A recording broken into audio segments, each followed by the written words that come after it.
ada orang ngupil peperin ke tembok gitu kan. Wah, itu bahaya. Nah, karena itu jangan seperti itu. Kan ada air. Kalau di kamar mandi ada air. Buang dengan air, kalau bisa buang ke WC dan sebagainya. Tapi kalau nggak ada tempat pembuangan di depan umum, disimpan dalam kantong gitu kan ya.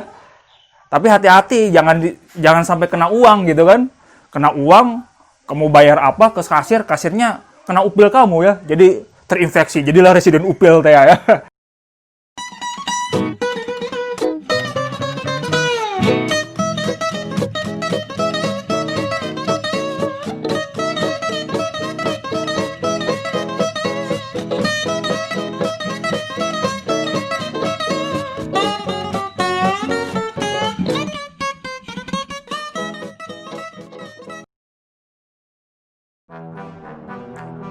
Bismillahirrahmanirrahim. Assalamualaikum warahmatullahi wabarakatuh. Apa kabar teman-teman semuanya? Jumpa lagi dengan saya Rizky Aulia, Rizky Pesat, guru receh yang berfaedah. Kemarin sudah nonton tentang adab-adab tentang kentut ya.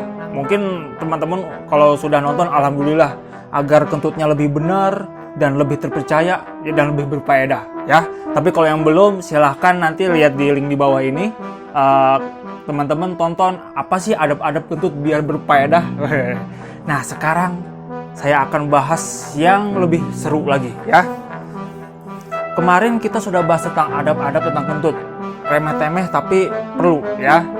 Sekarang yang kita bahas ini seperti film, namanya Residen Upil. Apa itu Residen Upil? Nah, kita akan membahas insya Allah bagaimana cara atau adab-adab upil yang benar dan berfaedah. Siap? Siap ya? Nah, yang pertama, kita harus tahu upil itu apa sih? Kita harus tahu ya. Bisa lihat di Google atau mungkin saya akan jelaskan. Jadi upil itu adalah sebuah eksplorasi ya, sebuah penggalian yang dalam dari panca penciuman kita, dari lubangnya, sehingga mendapatkan sesuatu ya, hasil yang nyata gitu ya. Itu adalah upil ya. Upil juga mungkin bisa masuk ke dalam film-film kayak sinetron lagi, kayak Residen Upil, atau mungkin di Malaysia ada ya Upil dan Ipil. Bukan, itu mau Upil dan Ipin ya. Nah, kita akan bahas adab-adab agar agar kalau kita ngupil benar dan berfaedah. Yang pertama, kenali dulu upil kita tuh seperti apa ya. Seperti biasa ya, kita harus mengenal upil kita tuh seperti apa. Apakah basah atau kering? Waduh, kita harus tahu sehingga kita tahu cara membuangnya yang benar. Apakah biasanya kalian kalau soal upil itu sedang flu atau lagi kering? Nah, itu harus diketahui supaya apa? Supaya nanti tidak salah dalam upilnya. Ya, itu kita harus ketahui. Itu yang pertama ya. Yang kedua, jadi yang pertama tadi apa? Sebelum yang kedua, yang pertama adalah mengetahui upilnya seperti apa. Apakah basah atau kering, atau setengah basah setengah kering. Itu yang pertama ya. Karena pengenalan itu penting. Yang kedua, lihat sekeliling sebelum mengupil ya. Beberapa orang banyak yang pasti ya kan ngelihat kita ngupil, atau kebalikannya, kalau ada orang ngupil di depan umum mungkin kita Karena itu kita harus lihat sekelilingnya. Oh, apakah ada orang atau enggak? Kalau nggak ada orang, nah boleh upil sepuasnya, galilah sedalam-dalamnya. Supaya apa? Supaya bersih hidungnya. Tapi kalau ada orang, lihat dulu situasinya. Oh, kalau ada orang jangan dulu ditahan. Sabar ya, insya Allah menyukai orang-orang yang sabar. Itu yang kedua, lihat sekelilingnya. Yang ketiga, kalau misalkan tidak tahan gitu ya, tapi di depan umum, maka gunakanlah gaya-gaya yang hebat, gaya-gaya yang tidak seperti ngupil. Contoh seperti ini. Nah, tapi kalau nggak ada orang, baru ngupil gitu ya. Bisa seperti itu. Atau mungkin sedih, kayak posisi sedih gitu kan, padahal ngupil gitu kan, bisa ya. Atau menjatuhkan pulpen, klasik ya. Ngupil gitu kan. Bisa macam-macam. Yang penting nggak kelihatan orang gitu ya. Karena kasihan nanti kalau orang melihat kita ngupil jadinya ilfeel gitu ya. Itu yang ketiga ya. Jadi yang pertama apa tadi? Yang pertama harus mengetahui, yang kedua lihat sekelilingnya, dan yang ketiga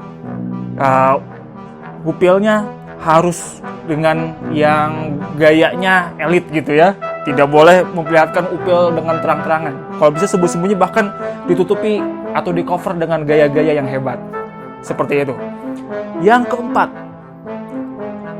kalau di kamar mandi ya, kalau di kamar mandi itu lebih bagus.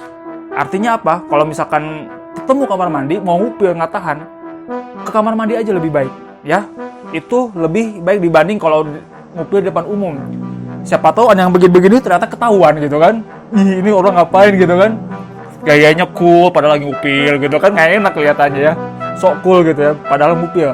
Karena itu kalau ada kamar mandi lebih baik ke kamar mandi untuk ngupilnya.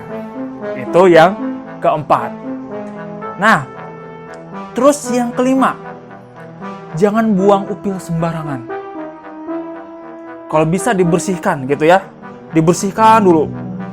Kalau di kamar mandi enak ya, tapi kalau di luar, kalau bisa disimpan upilnya. Kenapa disimpan? Ya kalau misalkan dipeperin ke kursi orang lain, nggak kan gelo gitu ya. Bapak sebagai guru pernah lihat di meja siswa, di bawahnya banyak ranjau. Wah, itu bekas upil banyak banget pas lihat di bawah meja. Wah, kacau banget. Atau di kamar mandi, lagi jongkok, dan di kiri, wah itu ada tanda-tanda apa itu, atom-atom di situ ya, di tembok. Ada orang upil peperin ke tembok gitu kan. Wah, itu bahaya. Nah, karena itu jangan seperti itu. Kan ada air. Kalau di kamar mandi ada air, buang dengan air. Kalau bisa buang ke WC dan sebagainya.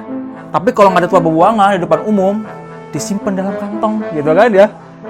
Tapi hati-hati, jangan sampai kena uang gitu kan. Kena uang, kamu bayar apa ke kasir, kasirnya kena upil kamu ya. Jadi terinfeksi, jadilah residen upil teh ya. Nah, hati-hati, karena itu bersihkan upil teman-teman. Dan kalau misalkan di depan umum nggak ada siapa-siapa. Kalau sedang di depan umum, terus nggak ketemu airnya, maka upilnya disimpan ya. Lebih baik kita yang gelah sendiri dibanding orang lain yang gelah. Dan yang terakhir setelah ngupil ya, ucapkanlah alhamdulillah. Bersyukur masih bisa upil ya. Coba bayangin kalau kita nggak punya lubang hidung, terus gatel, kan nggak bisa ngupil. Karena itu bersyukur kita punya lubang hidung. Karena dengan lubang hidung akhirnya kita bisa ngupil dengan yang benar. Karena itu pesan terakhir dari Bapak, ngupillah di jalan yang benar. Terima kasih. Nama Bapak Muhammad Rizky Aulia, guru receh yang berfaedah. Assalamualaikum warahmatullahi wabarakatuh.